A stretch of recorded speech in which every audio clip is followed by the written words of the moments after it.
అందరికీ నమస్కారం. ఈరోజు కథ ప్రేయసి రావే ఎపిసోడ్ నెంబర్ 4.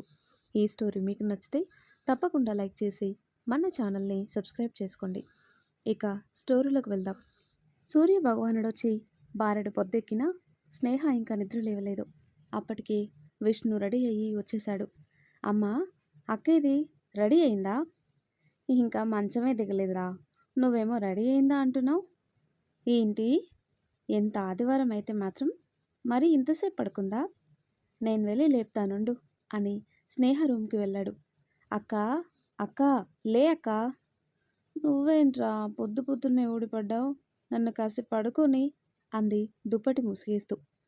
దుప్పటి లాగేస్తూ, ఏంటమ్మా ఇది పొద్దున్నా? ఇంకో 2 గంటలైతే మధ్యాహ్నం అవుతుంది. ఈరోజు మనం ఒక చోటికి వెళ్ళాలి, మర్చిపోయావా? ఎక్కడికి రా? అయినా ఇప్పుడు నిద్ర కంటే నాకేం ఎక్కువ కాదు. రేపు చూసుకుందాంలే, గుడ్ నైట్ అంటుంది. అక్క, ప్రశాంత్ గారి ఇంటికి వెళ్ళాలి కదా, ఆయన కాల్ చేశారు, వస్తున్నామని చెప్పాను. వెయిట్ చేస్తుంటారేమో. ప్రశాంత్ అనగానే నైట్ వచ్చిన కళ్ళ గుర్తొచ్చి వెంటనే లేచి కూర్చుంది. అక్క, నువ్వు బానే ఉన్నావా? తడబడుతూ, హాహా, నువ్వు అమ్మతో మాట్లాడుతూ ఉండు, నేను ఫ్రెష్ అయ్యి వస్తా. విష్ణు, సరే రెడీ అయ్యిరా అని వెళ్ళిపోతాడు. ఉఫ్, ఇదొక ప్రోగ్రాం ఉంది కదా ఈరోజు అని ఫ్రెష్ అవ్వటానికి వెళ్ళింది. విష్ణు హాల్లోకి వెళ్ళి పేపర్ చదువుతున్న రాఘవ్ గారి దగ్గర కూర్చున్నాడు. లక్ష్మి వాళ్ళిద్దరికీ కాఫీ తెస్తూ, ఏరా లేచిందా?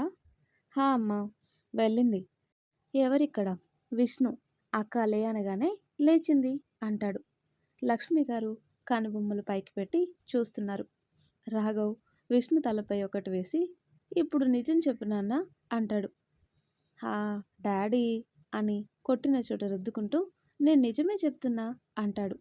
అవునా బంగారం, ఒకసారి అటు చూసి చెప్పమ్మా ఆ మాట అంటాడు రాఘవ్. ఎటు అంటూ తల తిప్పి చూశాడు. అప్పటికే లక్ష్మి గారు కళ్ళు పెద్దవి చేసి చూస్తున్నారు.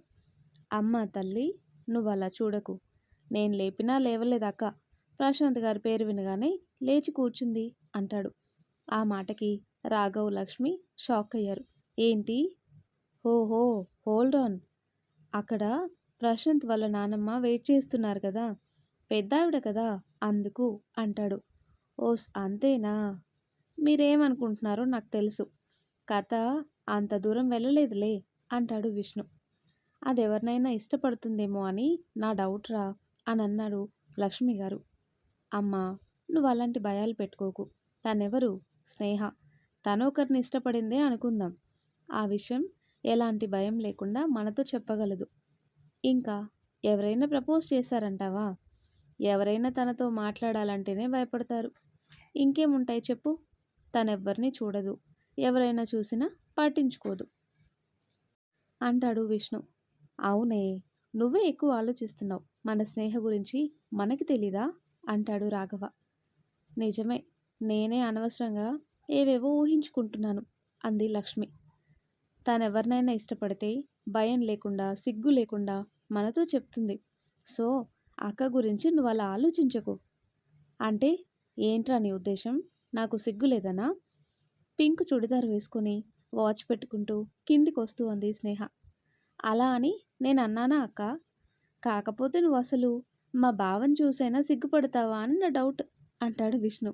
రే విషు, నోరు మొయ్యాలి అంతే కదా? కాదు, బండి తీయాలి, మనం వెళ్ళాలి కదా అంటుంది. టిఫిన్ చేసి వెళ్ళు, నైట్ కూడా ఏం తినలేదు కదా. వద్దమ్మా, మేమిలా వెళ్ళి అలా వచ్చేస్తాం లంచ్ టైంకి అంటుంది. నువ్వు చెప్పినా వినవు కదా. సరే త్వరగా రండి. పదరా విషు, వెంటనే వచ్చేద్దాం అని ఇద్దరు ప్రశాంత్ వాళ్ళ ఇంటికి బయలుదేరారు. ఆ రోజు ఆదివారం కావటంతో ప్రశాంత్ ఇంటి దగ్గరే ఉన్నాడు. కానీ ల్యాప్టాప్లో మెయిల్ చెక్ చేస్తూ ఉన్నాడు. వరలక్ష్మి ప్రశాంత్ దగ్గరకు వచ్చి, చిన్న, వాళ్ళకి ఫోన్ చేశావా? వస్తున్నారా?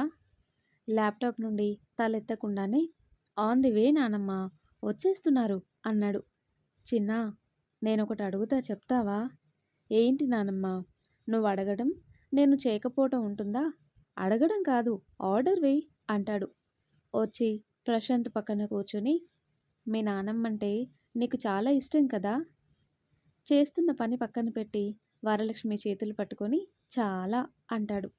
నా కోసం నువ్వేదైనా చేస్తావు కదా! చేస్తావా? కాదు. ఏం చేయాలో చెప్పు అంటాడు ప్రశాంత్.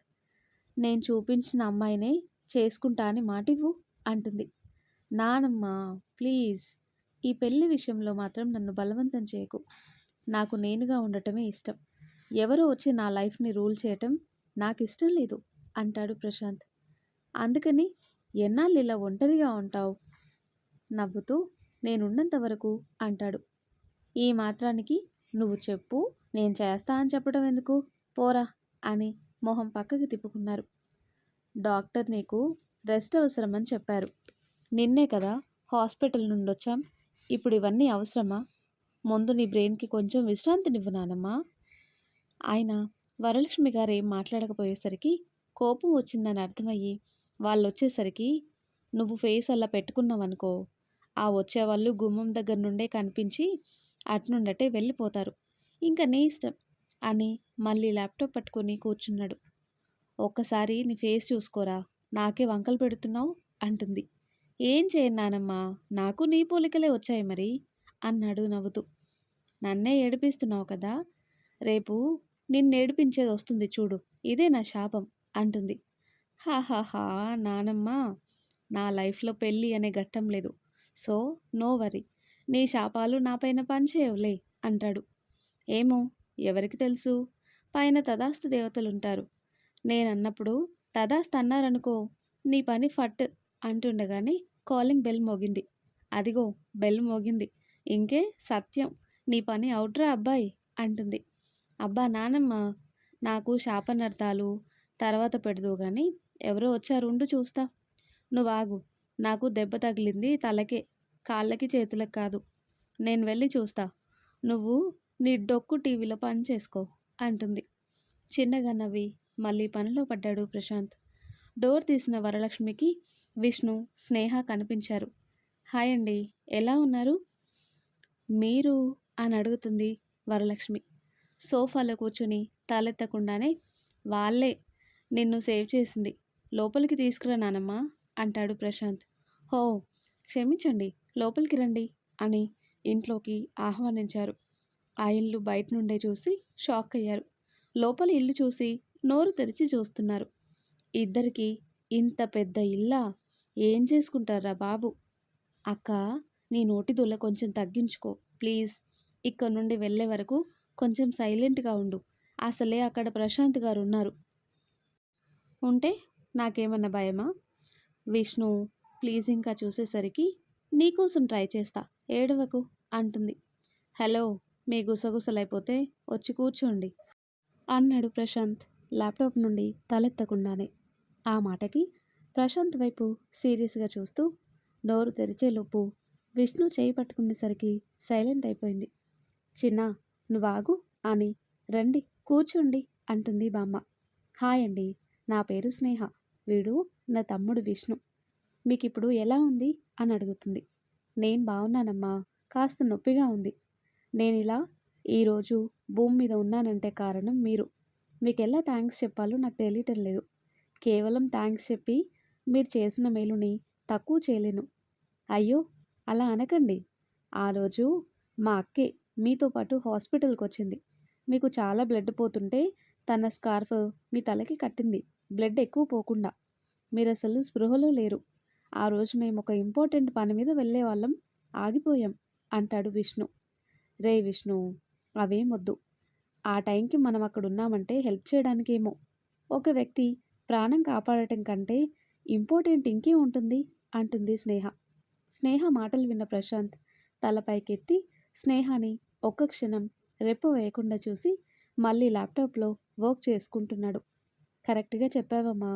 ఈ రోజుల్లో ఎవరికి వారే యమునా తీరే అన్నట్టు ఉంటున్నారు.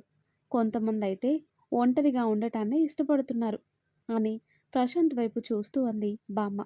స్నేహ కూడా ప్రశాంత్ వైపు చూస్తూ అవునండి కొంతమందికి పొందిన సహాయానికి కృతజ్ఞత చెప్పడం కూడా తెలీదు అంటుంది. స్నేహ తన గురించి అంటుందని ప్రశాంత్కి అర్థమైంది. చివ్వున తలెత్తి చూశాడు. స్నేహ తడబడుతూ వెంటనే తల తిప్పేసి మిమ్మల్ని అమ్మమ్మ అని పిలుస్తాను. నాకు అండి అండి అనడం ఇబ్బందిగా ఉంది అంది స్నేహ. విష్ణు నోరు తెరిచి అలాగే చూస్తున్నాడు. నోరు ముయ్యరా, దోమలు దూరుతాయి అని వరలక్ష్మి గారి వైపు చూసి నవ్వుతుంది. అలాగే పిలువు, నేనే అందామనుకున్నా, కానీ నిన్ను ఇబ్బంది పెట్టినట్టుంటుందని ఊరుకున్నాను అంటుంది బామ్మ. హో అమ్మమ్మ, మీరు అలాంటి మొహమాటాలేం పెట్టుకోకండి అని నవ్వుతూ వరలక్ష్మితో మాట్లాడుతుంది. స్నేహ, విష్ణు, వరలక్ష్మి ముగ్గురు మాటల్లో పడిపోయారు. ప్రశాంత్ వద్దనుకున్న అతని కళ్ళు మాత్రం పదే పదే స్నేహాన్ని చూస్తున్నాయి. అదతనికి తెలుస్తున్నా తన కళ్ళని మాత్రం అదుపు చేయలేకపోతున్నాడు. స్నేహ, ప్రశాంత్ అప్పుడప్పుడు తనని చూస్తుండటాన్ని గమనించింది. అతని చూపు తనని తాకినప్పుడల్లా కంగారు వచ్చేసింది. మాట్లాడే మాటలు ఆగిపోతున్నాయి. తన హెయిర్ని చెవి వెనుక పెట్టుకొని ఇబ్బందిగా కదులుతుంది. వరలక్ష్మి స్నేహ విష్ణుని ఇల్లు చూడమని చెప్పి, వాళ్ళు ఇప్పుడొద్దు, నెక్స్ట్ టైం చూస్తా అని చెప్తున్నా వినిపించుకోకుండా, చిన్న దగ్గరుండి ఇల్లు చూపించు అంటుంది. నేనెందుకు నానమ్మ, నువ్వు చూపించు, నేను మొత్తం తిరగలేను, నాకు దెబ్బ కూడా తగిలింది కదా నాన్న అంటుంది. దెబ్బ తగిలింది తలకే కదా నానమ్మ, కాళ్ళకు కాదుగా అంటాడు ప్రశాంత్. నా డైలాగ్ నాకే చెప్పావు కదరా అనుకొని, సర్లే పదండి నేనే చూపిస్తా అని లేస్తుంటే, మీరు ఆగండి అమ్మమ్మ, ఈసారి వచ్చినప్పుడు చూస్తాం, మేమిప్పుడు వెళ్ళాలి అంటుంది స్నేహ. అప్పుడే వెళ్ళిపోతారా, కాసేపు ఉండండి, భోజనం కూడా చేయకుండా కదిలేది లేదు అని వాళ్ళు వారిస్తున్నా వినకుండా భోజనం ఏర్పాట్లు చేశారు. మామూలుగా కనిపించి వెళ్ళిపోదామని వచ్చిన వాళ్ళకి భోజనం అయ్యాక కూడా కూర్చుని కబుర్లలో మునిగిపోయారు. ప్రశాంత్ తన రూమ్కి వెళ్ళిపోయాడు. స్నేహకి మాటల్లో తెలిసిందేంటంటే, ప్రశాంత్కి అమ్మా నాన్న లేరు అండ్ తను సాఫ్ట్వేర్ ఎంప్లాయ్ కాదు, ఒక కంపెనీకి ఓనర్ అని. ఆ మాత్రం పొగరుండటంలో తప్పులేదు అనుకుంది స్నేహ. అమ్మమ్మ, మీరు మీ తలకి డ్రెస్సింగ్ చేసుకున్నారా? లేదమ్మా, రేపు నర్సు వస్తుంది, చేస్తుంది అంటుంది. నేను చేస్తాను రండి అని కిట్టి తీసి డ్రెస్సింగ్ చేసింది. థ్యాంక్స్ తల్లి అని ప్రేమగా చెంప నిమిరారు వరలక్ష్మి. మీరు ఇలా చూస్తూ ఉండండి, నేను ఇప్పుడే వస్తాను అని ప్రశాంత్ రూమ్కి వెళ్ళారు. ప్రశాంత్ రూమ్లో కూర్చుని బుక్ చదువుతున్నాడు.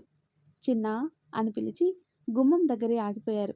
రానానమ్మా, అక్కడే ఆగిపోయావే, మీ చుట్టాలని పంపించేశావా? కిందున్నారు, ఇల్లు చూడమని పంపించాను. అవునా అని మళ్ళీ బుక్ చదవటంలో మునిగిపోయాడు.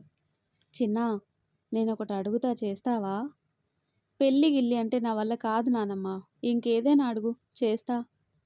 నేను అడిగేది అదొక్కటే అని నీకు తెలిసి ఇలా నోరు మోయించావు కదా, వద్దులే నేను వెళ్తాను అని అక్కడి నుండి వచ్చేశారు.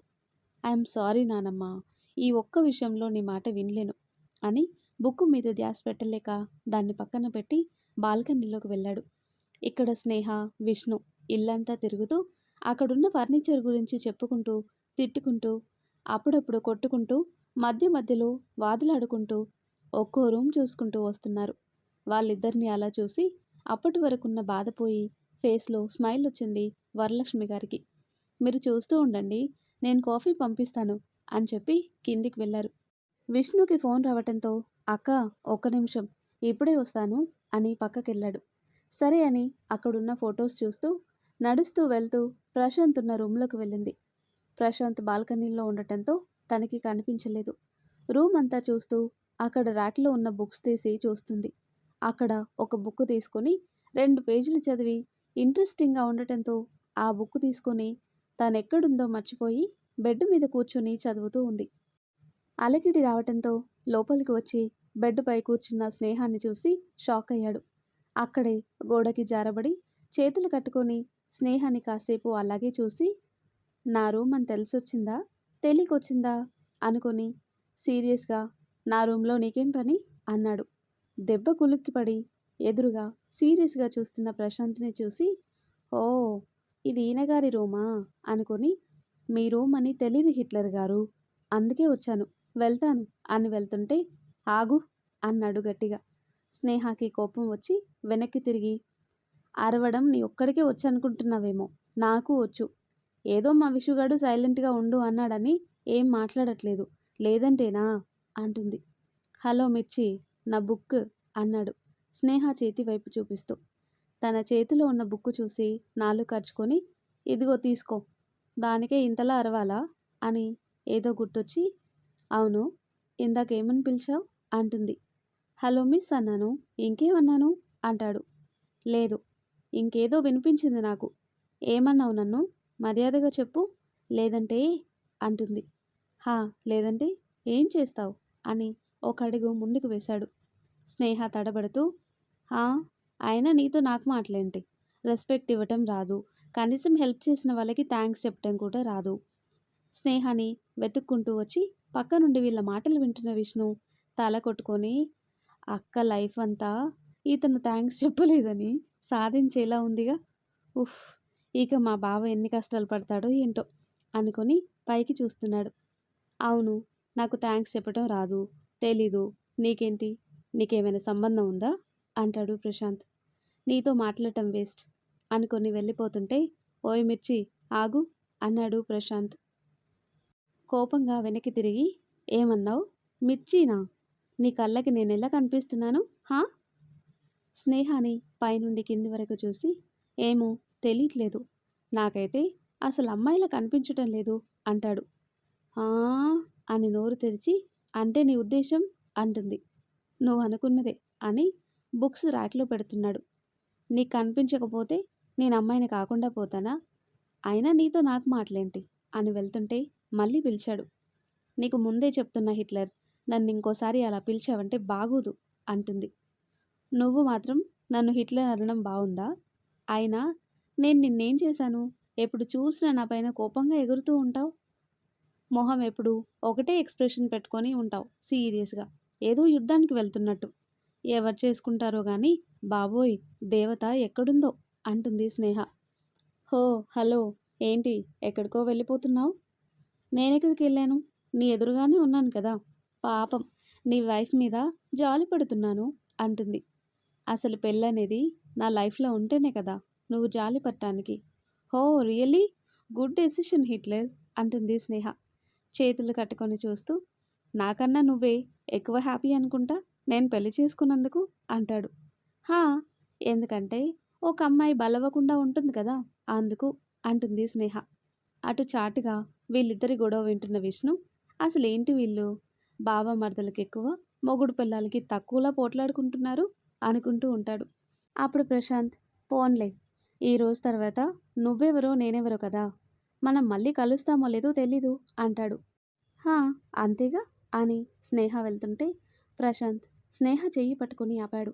అంతే, స్నేహ హార్ట్ బీట్ ఒక్కసారిగా పెరిగిపోయింది. హార్ట్ మీద చేయి పెట్టుకొని కళ్ళు మూసుకునుంది. ఏంటి ఒక్కసారిగా సైలెంట్ అయిపోయారు అని డోర్ నుండి తొంగి చూసిన విష్ణు షాక్ అయ్యి చూస్తున్నాడు. స్నేహ చెయ్యి వదిలేసి, ఓయ్ మిర్చి అని పిలిచాడు. ఆ పిలుపుకి కళ్ళు తెరిచి ప్రశాంత్ వైపుకు తిరిగి, ఏంటి అన్నట్టు చూసింది. మా అమ్మ నాన్న చిన్నప్పుడే చనిపోయారు. మా నాన్నమ్మే నన్ను పెంచి ఇంతటి వాడిని చేసింది. నాకు తను తప్ప ఇంకెవరూ లేరు. తనకేమైనా అయితే అన్న ఆలోచనే నన్ను ఊపిరాడనివ్వకుండా చేస్తుంది. ఆవిడ నా ప్రాణం. నా ప్రాణాన్ని కాపాడినందుకు నీకు థ్యాంక్స్ మాత్రమే చెప్పి సరిపెట్టలేను. తీసుకున్న సహాయానికి థ్యాంక్స్ చెప్పటం వల్ల కృతజ్ఞత తెలిపినట్టు కాదు. అదే వ్యక్తికి అవసరమైనప్పుడు హెల్ప్ చేస్తేనే కృతజ్ఞత అవుతుంది. అలా అని వారికి కష్టం రావాలని కోరుకోవటం కాదు. మన టైం వచ్చినప్పుడు మనం కృతజ్ఞతగా ఉన్నామా లేదా అంతే. బట్ అని చెప్పటం ఆపాడు. అప్పటి వరకు నేల చూపులు చూసిన స్నేహ అతనెందుకు ఆగాడునని తలెత్తి ప్రశాంత్ వైపు చూసింది. అతను చిన్నగా నవ్వి స్నేహాని హక్ చేసుకున్నాడు. ఈసారి షాక్ అవ్వడం స్నేహ వంతైంది. విష్ణు, నేను చూస్తుంది కాలా నిజమా అని కళ్ళు నలుపుకొని మరీ చూశాడు. వామ్మో, ఏంటి అరాచకం అని నోరంతా తెరిచి చూస్తున్నాడు విష్ణు. స్నేహ అలాగే బొమ్మలా నించునుంది. స్నేహని హక్ చేసుకునే ప్రశాంత్ చెప్పటం మొదలుపెట్టాడు. నేను నీకు థ్యాంక్స్ చెప్పకపోవటానికి కారణం అంటూ ఏం లేదు స్నేహ. నీకు హెల్ప్ అవసరం అన్నప్పుడు నేను తోడుగా ఉందామనుకున్నాను, అంతే. మా నాన్నమ్మ ప్రాణం కాపాడినందుకు ఇంతకన్నా నా ఎమోషన్ని చూపించలేను. Thanks Sneha, and I'm sorry for this అని తనని వదిలిపెట్టి బయటికి వెళ్ళిపోయాడు. స్నేహ అలాగే నించుని ఉంది. ఎంతసేపటికి కదలకపోయేసరికి వచ్చి చిన్నగా దగ్గాడు. స్నేహ ఒక్కసారిగా ఉలికిపడి ఈ లోకంలోకి వచ్చింది. రే విషు, నువ్వెప్పుడొచ్చావురా? జస్ట్ ఇప్పుడే, ప్రశాంత్ గారు నువ్వు గొడవ పడుతున్నప్పుడు అంటాడు. అంటే స్టార్టింగ్ నుండి ఇక్కడే ఉన్నావా? హా, మీ సిల్లీ ఫైట్స్‌లో నన్నెక్కడ కలిపేస్తారో అని సైడ్ అయ్యాను అని నవ్వుతున్నాడు. ఇప్పుడు నువ్వెందుకు నవ్వుతున్నావురా అని అడుగుతుంది. అక్క, నువ్వు అన్ని సార్లు థాంక్స్ చెప్పలేదు, చెప్పలేదు అంటే ఏమో అనుకున్నాను. ఎందుకని ఇప్పుడే తెలిసింది అంటాడు. ఏంట్రా ఎక్స్‌ట్రాలా? తోలు తీస్తా. నడు బయటికి, పోదాం ఇంటికి అంటుంది. అప్పుడేనా? ఇక్కడ ఏవేవో ఊహించనివి జరుగుతున్నాయి. కాసేపు ఉందాం అక్కా, ఇంకేం అద్భుతాలు చూడొచ్చో అంటాడు. నీకు బాగా ఎక్కువైందిరా, నన్నే ఆడుకుంటున్నావు కదా అని విష్ణు వెనక పడింది. ఇద్దరూ పరిగెడుతూ హాల్లోకి చేరారు. అక్కడ వరలక్ష్మి గారిని చూసి సైలెంట్ అయిపోయారు. ఇద్దరూ వరలక్ష్మి ఇచ్చిన కాఫీ తాగి ఇంకా బయలుదేరుతామని చెప్పి వచ్చేస్తుంటే స్నేహ కళ్ళు ప్రశాంత్ని వెతకటం విష్ణు గమనించాడు. ఓకే అమ్మమ్మ, వెళ్తాము అని చెప్పి వచ్చేశారు. వీరికి తెలియని విషయం ఏంటంటే ప్రశాంత్ పైనుండి స్నేహ వాళ్ళు స్కూటీ స్టార్ట్ చేసి వెళ్ళే వరకు చూస్తూనే ఉన్నాడని. ఏంటక్కా, కనిపించలేదని డిసప్పాయింట్ అయ్యావా అంటాడు. రే విష్ణు, ఎక్కువ చేస్తున్నావురా, చాలా. నువ్వు తన కోసం చూడటం నేను చూశానక్కా. స్నేహ తడబడుతూ నేనేదో క్యాజువల్గా చూశాను, ఆయన కోసం ఏం కాదు అంటుంది. ఆయన ఇదెప్పటి నుంచి? ఇందాక హక్ చేసుకున్న దగ్గర నుండి అని చిన్నగా అని పైకి మాత్రం రే విషు అంటుంది. అర్థమైంది, నోరు మూయాలి అంతే కదా అని డ్రైవింగ్ మీద దృష్టి పెట్టాడు. సిగ్నల్ దగ్గర బండి ఆపాడు విష్ణు. ఏంటో ఈ ట్రాఫిక్, వెహికల్స్ గోల అనుకుంటూ యథాలాపంగా చూసిన స్నేహకి ఆపోజిట్లో రోజు వాళ్ళు ఫాలో చేస్తూ మిస్ చేస్తున్న కారు కనిపించింది. రే విషు అని గట్టిగా అరిచింది. ఏదో ఆలోచనలో ఉన్న విష్ణు ఒక్కసారిగా ఉలిక్కిపడి తుతు, ఏంటక్క ఆ అరుపు, ఇక్కడే ఉన్నా కదా, మరి అంతలా అరవాలా అంటాడు. అవన్నీ తర్వాత, ఒకసారి ఆపోజిట్ సిగ్నల్ దగ్గర చూడరా. విష్ణు ఏంటా అని చూసి, అక్క ఇది ఆ వెహికలే కదా. అవునరా, ఇప్పుడు మనం దాన్ని ఫాలో చేయాలి. ఈసారి ఏ యాక్సిడెంట్ చూడాల్సి వస్తుందో అంటాడు. నోరు ముయ్యరా, ఇన్ని రోజులు మనం దానికోసం చూస్తే మనకి చిక్కలేదు. ఈరోజు అనుకోకుండా ఎదురైంది. ఎలాగైనా ఈరోజు దాన్ని ఫాలో చేసి ఇన్ఫర్మేషన్ తెలుసుకోవాలి అని మాట్లాడుకుంటూ ఉండగానే అటువైపు ట్రాఫిక్ వదలటంతో వెహికల్ వెళ్ళిపోతుంది. వెంటనే విష్ణు యూటర్న్ తీసుకుని దాన్ని ఫాలో చేస్తూ వెళ్తున్నారు. కారు కొంత దూరం వెళ్ళాక ఒక ఫామ్ హౌస్ దగ్గర ఆగింది. అందులో నుండి ఎవరు దిగుతారా అని చూస్తున్నారు ఇద్దరు. ఫస్ట్ దిగిన వ్యక్తిని చూసి షాక్ అయ్యారు. అక్క, ఈయన ఎక్స్ మినిస్టర్ రామ్మోహన్ కదా, ఇది ఆయన కారా అంటాడు విష్ణు. కాదురా, ఇప్పుడు దిగుతాడు చూడు, ఆయనది అంటుంది స్నేహ. కారు నుండి దిగిన ఆ రెండో వ్యక్తిని చూసి, అక్క, మినిస్టర్ పరంధామయ్య అంది బ్యాగ్లో నుండి కెమెరా తీస్తూ. రే విషు, నువ్వు స్కూటీ ఆ పొదల చాటున పెట్టు, మనం వెనక నుండి లోపలికి ఏమైనా దారుందేమో చూద్దాం. హా అని. అయితే అక్క, నీకు ముందే తెలుసా ఆ కార్ పరంధామేది అని? తెలుసు అంది తాపీగా. ఇదంతా ఏంటక్కా? సీక్రెట్ మిషన్ రా. ఆ పరంధామయ్య ఇల్లీగల్ బిజినెస్లన్నీ మనం బయట పెట్టాలి అంటుంది. అక్క, మనం ఎంత రిస్క్ తీసుకుంటున్నామో నీకు అర్థమవుతుందా? అన్నీ తెలుసు. అతని వల్ల కొంతమంది బ్రతుకులు బాగుపడతాయని కూడా తెలుసు. పద వెళ్దాం అంటుంది. ఆ ఫామ్ హౌస్ వెనక గోడ దూకి లోపలికి ఎంటర్ అయ్యారు. బయట కొంతమంది కాపలాగా రౌడీలున్నారు. వాళ్ళని ఒక్కొక్కరిగా తప్పించుకుంటూ ఒక కిటికీ లోపల నుండి లోపల ఏం జరుగుతుందో రికార్డ్ చేశారు. లోపల పరంధామయ్య, రామ్మోహన్ కూర్చొని మందు కొడుతూ ఉన్నారు. పరంధామయ్య, హాహాహా, ప్రతిపక్షం ప్రజాపక్షం అని గవర్నమెంట్ని బాగానే దుమ్మెత్తిపోస్తున్నారు, నువ్వు మీ వాళ్ళు అంటాడు. ఎంతైనా ఇదంతా నీ ట్రైనింగ్ కదా అన్నా. పాపం, ఇదంతా ప్రజలకి తెలియక మా నాయకుడు మా కోసం పోరాటాలు చేస్తున్నాడు అనుకుంటున్నారు అంటాడు రామ్మోహన్. అనుకోనియవయ్యా, పోయేదేముంది. అయినా అధికారంలో ఉంటే మీరుండాలి, లేకపోతే మేముండాలి. ఫైనల్గా ప్రజల్ని దోచుకోవాలి. అంతేకాని మనం కాకుండా ఇంకొకడొస్తే రాణిస్తామా? వాణ్ణి రాణిస్తామా అంటాడు పరంధామయ్య. అంతేగా అన్నయ్య, మనం కాకుండా ఇంకెవడైనా వస్తే వాడిని సపోర్ట్ చేస్తూనే తొక్కేయాలి అంటాడు రామ్మోహన్. ఇప్పుడు చేస్తుంది అదేగా. ఇంకేంటి, ఎలా ఉంది నీ నాటుసారా బిజినెస్ అని అడుగుతాడు పరంధామయ్య. ప్రస్తుతానికి 3 పువ్వులు 6 కాయలుగా ఉంది. అయినా పోలీసుల కళ్ళు కప్పి చేయాలంటే మీ అండాదండలు కూడా ఉండాలిగా అంటాడు రామ్మోహన్. మా అండదండలు ఉన్నాయిగా, ఇంకేం కావాలి అంటాడు పరంధామయ్య. మొన్న మాదొక నాటుసారా బట్టి పోలీసులు పట్టుకొని మొత్తం నేలపాలు చేశారుగా అన్నా, ఆ విషయం నీకు తెలీదా అని అడుగుతాడు రామ్మోహన్. అప్పుడప్పుడు ఇలాంటివి జరుగుతూ ఉండాలయ్యా, లేకపోతే మన ఉనికి మీద జనాలకి డౌట్ వస్తుంది అంటాడు పరంధామయ్య. అది నిజమేలే అని రామ్మోహన్ తాగుతూ ఇద్దరూ ఒకే రూంలోకి వెళ్ళారు. స్నేహ, విష్ణు ఇంక అక్క నుండి లోపలికి ఎలాగోలా వెళ్దామనుకునే లోపు అక్కడ సీసీ కెమెరాలు ఉండటం చూసి వారి ఆలోచన విరమించుకొని, ఇంకా ఉంటే వారి ప్రాణాలకే ప్రమాదమని అర్థమయ్యి అక్కడి నుండి మెల్లిగా గోడ దూకి వచ్చేశారు. పొదల్లో దాచిన స్కూటీ తీసుకొని అక్కడి నుండి బయటపడ్డారు. వీళ్ళెప్పుడు అసెంబ్లీలో తిట్టుకుంటుంటే అమ్మో ఎంత బాగా ఆలోచిస్తున్నారు ప్రజల గురించి అనుకున్నాను. కానీ వీళ్ళు వాళ్ళపై అనుమానం రాకుండా ఇలా యాక్ట్ చేస్తున్నారు అంటాడు విష్ణు. అదేరా నేను ఆలోచిస్తున్నాను. వీళ్ళు ప్రజలకి మంచి చేయటానికి వస్తున్నారా, లేదంటే మోసం చేయటానికి వస్తున్నారా? మోసం చేసేందుకే రాజకీయాల్లోకి వస్తున్నారా? రాజకీయం అంటేనే మోసమా? ముందు సార్ని కలవాలి. ఒకసారి ఆఫీస్కి ఫోన్ ఇవ్వరా? హా సరే అక్క అని ఛానల్ ఆఫీస్కి వెళ్ళారు. అక్కడ మేనేజర్ని కలిసి, ఇదిగోండి సార్, మీరు అడిగినట్టుగానే మినిస్టర్ పరంధామయ్య గురించి ఇన్ఫర్మేషన్ రికార్డ్ చేశాము అని వాళ్ళు తీసిన వీడియో చూపించారు. మేనేజర్ అది చూసి షాక్ అయ్యారు. వీళ్ళు వెలుగులో బద్ధ శత్రువులుగా యాక్ట్ చేస్తూ చీకట్లో మాత్రం అజాత శత్రువులుగా ఉంటున్నారన్నమాట. Good job. మీరింక దీని గురించి మర్చిపోండి, నేను చూసుకుంటాను. కుదిరితే అతని గురించి ఇంకా ఇన్ఫర్మేషన్ గ్యాదర్ చేయడానికి ట్రై చేయండి.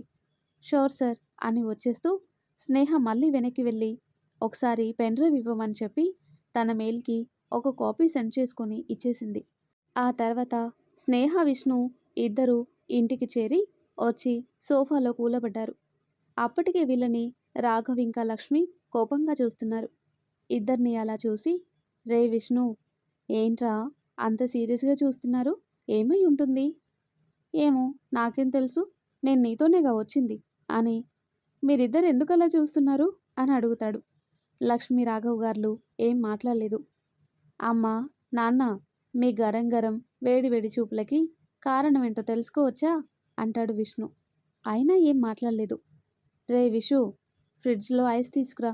ఈ వేడి అస్సలు తట్టుకోలేకపోతున్నాం కానీ కొంచెం కూల్ అవుదాం.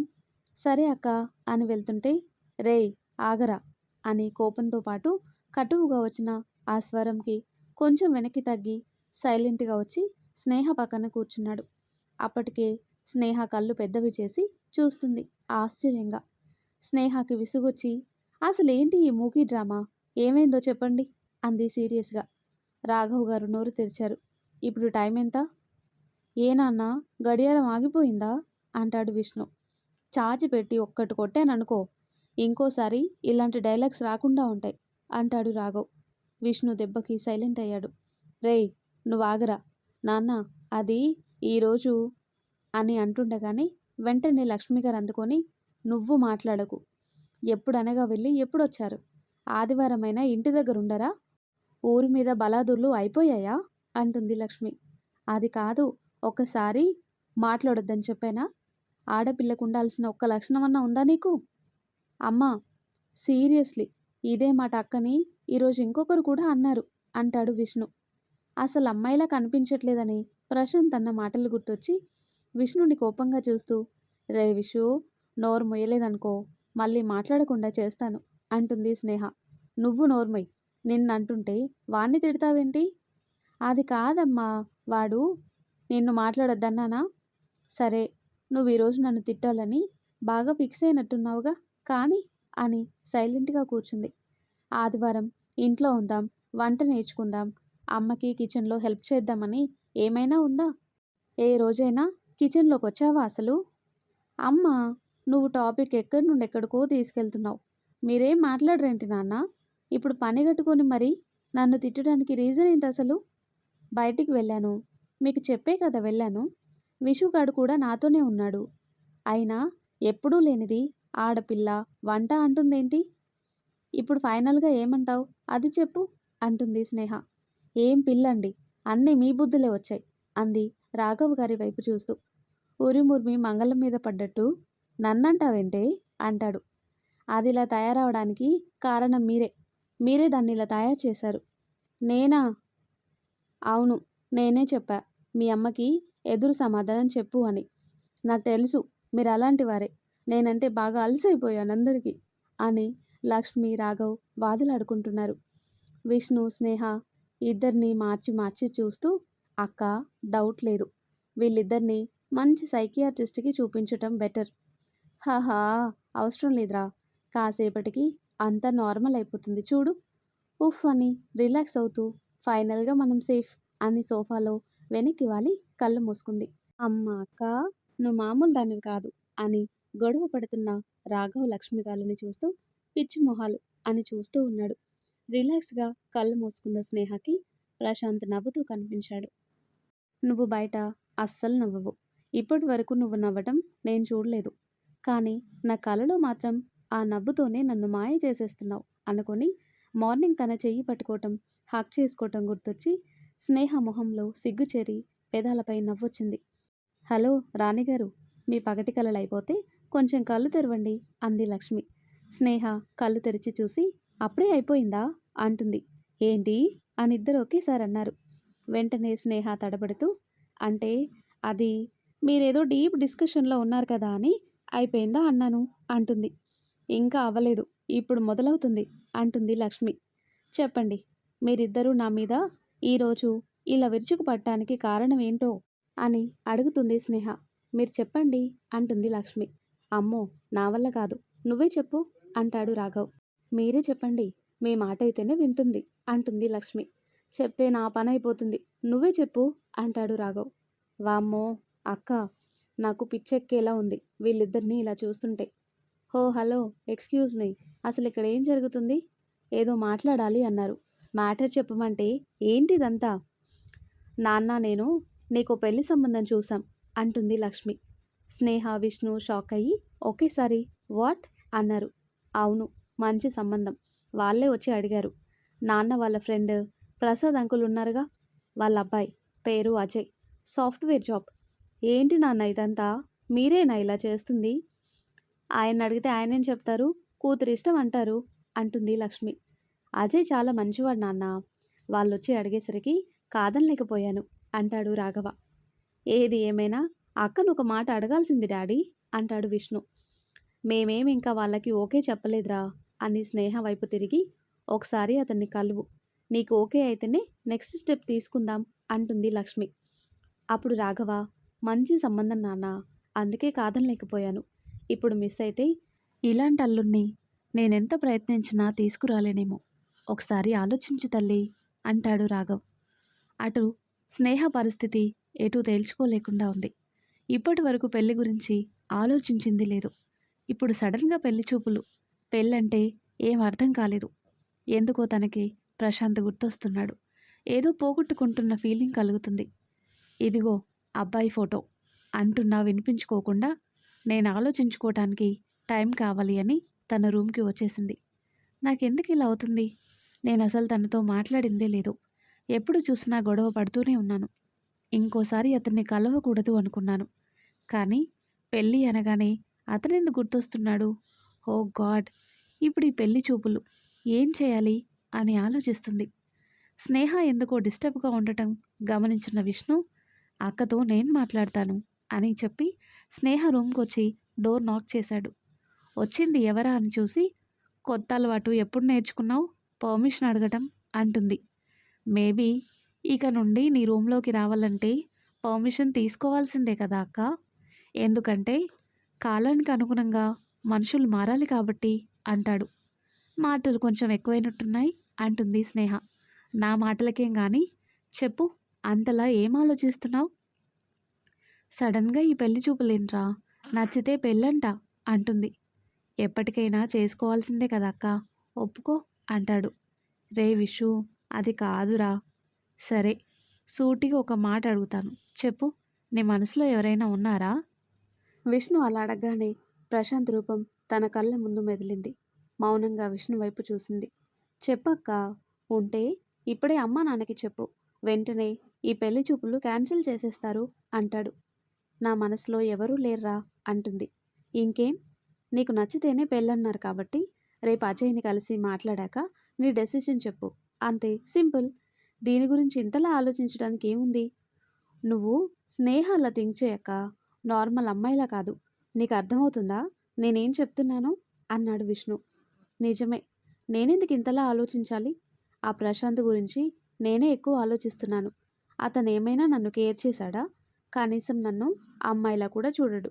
సో, నేనతని గురించి ఆలోచించకూడదు అని స్ట్రాంగ్‌గా ఫిక్స్ అయ్యి ఉఫ్ అని గాలి వదిలి హాల్‌లో వెయిట్ చేస్తున్న అమ్మా నాన్న దగ్గరికి వెళ్ళి, ఓకే అమ్మా, నేను వెళ్ళి రేపు అజయ్‌ని కలుస్తాను అని చెప్పింది.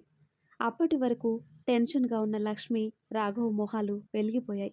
అది చూసి, ఓహో! అక్కా, అమ్మా నాన్నని చూసావా? వారి మొహాలు నిజమైన ఆనందంతో నిండిపోయి కనిపిస్తున్నాయి. వారి ఈ ఒక్కగానొక్క కూతురి పెళ్లి చూడాలని ఎన్నేళ్లుగా కలలు కంటున్నారు. హో! హలో! నేను అజయ్‌ని కలవడానికి ఒప్పుకున్నాను. పెళ్ళికి కాదు. మీరంతా ఓవర్ ఎక్సైట్ అవ్వకండి అంటుంది స్నేహ. అజయ్ నీకు తప్పకుండా నచ్చుతాడు. నాకా నమ్మకం ఉంది అన్నారు రాఘవ్ గారు. నాన్న ప్లీజ్, ఒకవేళ మా ఇద్దరి అభిప్రాయాలు కలవకపోతే అప్పుడు మీరు డిసప్పాయింట్ అవుతారు. సో ప్లీజ్ మీరు కామ్‌గా ఉండండి అంటుంది. హా! అలాగే అని అజయ్ ఫాదర్ ప్రసాద్‌కి ఫోన్ చేసి మాట్లాడుతున్నారు. విష్ణు టైం చూసుకొని, సరే అక్క, నేను వెళ్తాను. లేట్ అవుతుంది. అమ్మ ఒక్కతే ఉంటుంది అంటాడు.